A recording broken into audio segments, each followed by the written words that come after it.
শুভ দুপুর বন্ধুরা, আশা করি তোমরা সবাই ভালো আছো। আজকে এসে গেছি আবারও একটা নতুন রেসিপি নিয়ে। গরমে কাহিল হয়ে বেশি রান্না করতে না ইচ্ছা করলে ঝটপট বানিয়ে নিতে পারো এই রেসিপিটা। আমি নিয়েছি 700 গ্রাম চিকেন, আর তার সঙ্গে মাঝারি সাইজে 4টে পেঁয়াজ বেশ ভালো করে কুচি কুচি করে কেটে নিয়েছি। দিয়ে দিয়েছি 2 চামচ আদা বাটা, 2 চামচ রসুন বাটা, লবণ আর হলুদটা আন্দাজ মতন, 2 চামচ কাশ্মীরি লঙ্কার গুঁড়ো আর 1 চামচ ঝাল লঙ্কার গুঁড়ো, আর কিছু কাঁচা লঙ্কা, যে যেমন ঝাল খাবে সেরকম করে নেবে। দিয়ে আর এটাকে আমি এই কাঁচা সর্ষের তেল এই ধরো 50 গ্রাম মতন দিয়ে আর খুব ভালোভাবে মাখিয়ে নিচ্ছি। টমেটো থাকলে দিতে পারো, ওটা অপশনাল। আর এই কিছু আলু কেটে রেখেছি, সেগুলোও দিয়ে অন্তত মিনিট 10 খুব ভালোভাবে মাখতে হবে। এটাই আসল। মেখে আর 1 ঘন্টা মতন ম্যারিনেট করে রেখে দিলে ভালো হয়, না হলেও অন্তত আধা ঘন্টা তো রাখবেই। তো এই ম্যারিনেট করে আমি এবারে মাংসটা রেখে দেবো। তো এই যে দেখো 700 গ্রাম আন্দাজে আমি সবটাই বললাম তোমাদেরকে।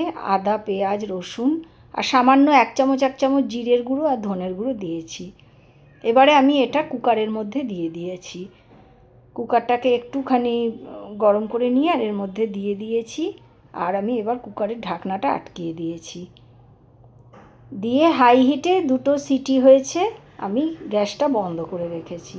এরপর আমি কুকারটা খুলে তোমাদের দেখাচ্ছি। এই যে দেখো আমার আলু মাংস সবই সেদ্ধ হয়ে গেছে। এবারে আমি কড়াইয়ের মধ্যে একটুখানি 2 চামচ মতন ঘি দিয়ে দিয়েছি।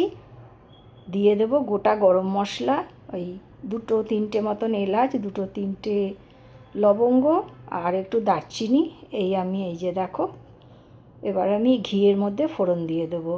দিয়ে আর ওই সেদ্ধ হওয়া মাংসটা ঢেলে ভালোভাবে কষিয়ে নেব। বেশিক্ষণ না, এই মিনিট 5-7 কষালেই ওটা হয়ে যাবে, কারণ অলমোস্ট হয়েই গেছে, সেদ্ধও হয়ে গেছে। তারপরে আমি সামান্য জল দিয়ে দিয়েছি। খুব ঝোল তো এর ভালো লাগে না, তো জল দিয়ে এই যে ফোটাচ্ছি। কষানোটা দেখায়নি, আমি আরও একটু চেরা কাঁচা লঙ্কা দিয়ে দিলাম। আর এই যে ভালোভাবে ফুটছে। তো তোমরা যে যেমন ঝোল খাবে বা গ্রেভি খাবে সেই অনুযায়ী গ্যাসটা বন্ধ করে দেবে। এই যে একটু গরম মশলার গুঁড়ো ওপর দিয়ে ছড়িয়ে দিলাম। তোমরা কারা কারা এইভাবে বানাও আমাকে কমেন্ট বক্সে অবশ্যই জানিও। আর আমার এই রেসিপিটা যদি ভালো লাগে তো please like, share and subscribe করে দিও।